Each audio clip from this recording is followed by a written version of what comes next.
कराऊंगा। आइए देखते हैं पंकज आर्या की एक रिपोर्ट। खूंटी संसदीय क्षेत्र के भाजपा विधानसभा स्तरीय कार्यकर्ता सम्मेलन के दौरान तमाड़ सलगाड़ी इंटर कॉलेज के इस मैदान में झारखंड के प्रथम मुख्यमंत्री सह वर्तमान नेता प्रतिपक्ष बाबूलाल मरांडी पहुंचे। उनका मंच में पुष्पगुच्छ देकर और शॉल ओढ़ाकर सम्मान किया गया। मौके पर अपने संबोधन में मरांडी जी ने कहा कि वर्तमान झारखंड सरकार के राज में दुष्कर्म, अपहरण, हत्या के घटनाओं की और मंच पर उपस्थित पार्टी के हम सब लोगों के नेता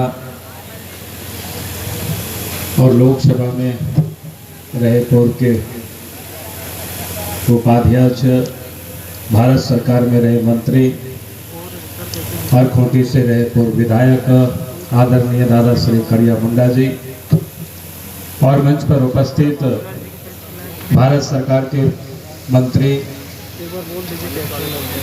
और आपके इस लोकसभा क्षेत्र से सांसद और राज्य के रहे मुख्यमंत्री श्री अर्जुन मुंडा जी और मंच पर उपस्थित रांची जिला, खूंटी जिला और सरायकेला जिला के अध्यक्ष और सरायकेला जिला के अध्यक्ष और तमाम पदाधिकारीगण और यहाँ उपस्थित बहनों और भाइयों, प्रेस के साथ लोग, आप सब ने काफी समय से और बातों को आप सब लोग सुन रहे थे। मुझे ऐसा नहीं लगता है जहां पर आदरणीय करिया मुंडा जी उपस्थित हो, फिर भारत सरकार के मंत्री यहाँ उपस्थित हो, तो मुझे नहीं लगता कोई विषय हमारे लिए छूट गया हो। और इसलिए मैं आप सब लोगों को बहुत तंग नहीं करना चाहता हूं, क्योंकि आपकी परेशानी में समझता हूं, हमें आने में विलंब हुई। मैं इतना ही कहूंगा कि आप तो 13.5 महीना झारखंड में सरकार को बने हुए होंगे। 13.5 महीनों तक तो सरकार ये रोते रही कोरोना काल में भी कि हमारे पास पैसा नहीं है, और भारत सरकार के ऊपर कोसते रहे। और जैसे अभी आपको बताया कि भारत सरकार के मंत्री यहाँ मौजूद हैं कि किस प्रकार से देश के जो आज मोदी जी है, प्रधानमंत्री है, पूरे देश के विकास के लिए दिन रात चिंता करते हैं, लेकिन यहाँ तो जो पैसे हैं वो भी ये सरकार खर्च नहीं करती है। झारखंड के कई एक जिला जहाँ पर खनिज बहुल है, हमारी जानकारी में उन सारे जिला में लगभग 3000 करोड़ रुपया तो जिला के डिस्ट्रिक्ट जो मिनरल फंड है उसमें जमा पड़ा हुआ है। खर्च करने के बदले सरकार ने उसको क्या किया है कि जिला के अधिकारियों को ही चिट्ठी लिखा है कि आप इस पैसे को भी खर्च नहीं करना है, क्योंकि आज यहाँ बैठे हुए सरकार उनको राजनीति करनी है, सिर्फ दोषारोपण करना है। तो इसलिए मैं आप सबसे यही कह रहा हूं कि आज जो ये सरकार है, यहाँ के लोगों की वो चिंता नहीं करती, विकास की चिंता नहीं करते, यहाँ काम हो, ये सिर्फ ये राजनीति करते। और आज आप देखें कि 13.5 महीना में कोरोना का भी काल रहा, लेकिन इस राज्य के अंदर में इन 13.5 महीनों में जिस प्रकार से लॉ एंड ऑर्डर जो बिगड़ा है, कानून व्यवस्था की हालत इतनी खराब हुई है, चोरी, डकैती, हत्या, अपहरण और सबसे अधिक तो महिलाओं के साथ, बहनों के साथ दुष्कर्म हुआ, और उसमें भी सबसे अधिक संख्या आदिवासी भाई बहनों के साथ हुआ। छोटे छोटे बच्चों के साथ तो दुष्कर्म करके हत्या भी कर दी गई। और जब आवाज उठाते हैं तो फिर उन लोगों को ही परेशान करने की, जेल में डालने की ये सरकार कोशिश करती है। और मैं इसलिए इस बात को कह रहा हूं कि यहाँ तो संसाधनों की कमी नहीं है। जब अलग झारखंड राज्य नहीं बना था, उस समय की झारखंड को अगर याद करेंगे तो उस समय तो थाना में मोटरसाइकिल हुआ करता था, आज तो गाड़ी भी है थाना में। उस समय तो पूरे प्रदेश में 20-25 हजार की संख्या में पुलिस बल थे, आज तो 80-85 हजार की संख्या में।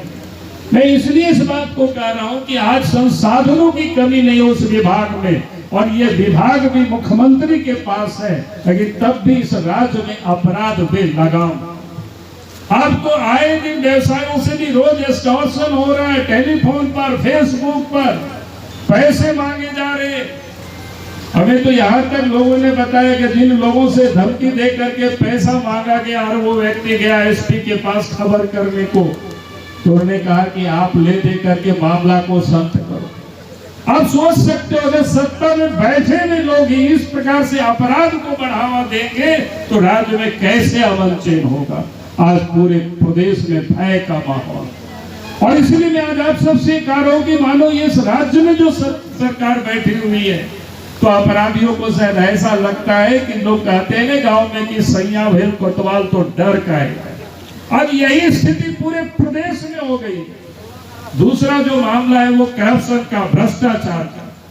मैं बड़े बड़े भ्रष्टाचार की बात नहीं करता हूं, लेकिन आज जो सामान्य काम लोगों के पास जहां लोगों को जरूरत पड़ती है, चाहे वो छोटी छोटी आय, अवश्य प्रमाण पत्र बनाने के लिए, यहां तक कि लोगों को मृत्यु प्रमाण पत्र भी बनाना होता है तो पैसा देना पड़ता है। बिना पैसा से आज काम नहीं होता है। आज हालत यह है कि रांची में एक दिन वहां लड़के लोग आकर के हमें बता रहे थे कि अगर आज आपको जाति प्रमाण पत्र बनाना हो, जल्दी आपको प्राप्त करना है तो फिर आपको 10,000 रुपया आपको देना पड़ेगा, तभी आपकी बनेगी। यदि आप सोच सकते हो करप्शन किस प्रकार से किस लेवल तक पहुंच गया है। आज लगता है कि मानो ये सरकारी दफ्तर और वहां के जो बैठे हुए बाबू है, लगता है सरकार ने उन लोगों को सिर्फ उगाही में लगा रखे, और आज इसलिए इस सरकार से हम उम्मीद नहीं कर सकते हैं। क्योंकि आज जिन लोगों की सरकार है, चाहे वो झारखंड मुक्ति मोर्चा हो, चाहे कांग्रेस हो, चाहे वो राष्ट्रीय जनता दल हो, ये परिवार के लिए लोग राजनीति करते, पैसे के लिए लोग राजनीति करते। अब इस सरकार अगर इस राज्य की विकास करना तो 1 वर्षों तक तो कोरोना में अब सरकार को काम करने की हम लोगों ने मौका दी, लेकिन अब लगता है कि सरकार को सीधा करने के लिए जन दबाव बनानी पड़ेगी, ताकि उसके लिए आप पार्टी को आंदोलन के लिए अब हमें अपने आप को तैयार करना पड़ेगा। यही मैं आज आप सब लोगों से निवेदन कर रहा हूं। तभी ये सरकार इस राज्य के विकास की काम करेगी, तभी ये सरकार राज्य में अमन चैन होगी, तभी इस राज्य के अंदर में करप्शन फ्री गवर्नमेंट बनेगी। इसलिए मैं आप सब लोगों से इतना ही निवेदन कर रहा हूं कि अब समय आ गया है कि हम सब लोगों को, आप जहां कहीं भी सरकार अगर जनता की आवाज को नहीं सुनती है तो फिर हम सब लोगों का आंदोलन के रास्ता को अख्तियार करना पड़ेगा। सरकार को ये मजबूर करना पड़ेगा काम करने के लिए। यही मैं निवेदन, यही अपील के साथ अपनी बातों को मैं समाप्त करता हूँ। बहुत बहुत धन्यवाद।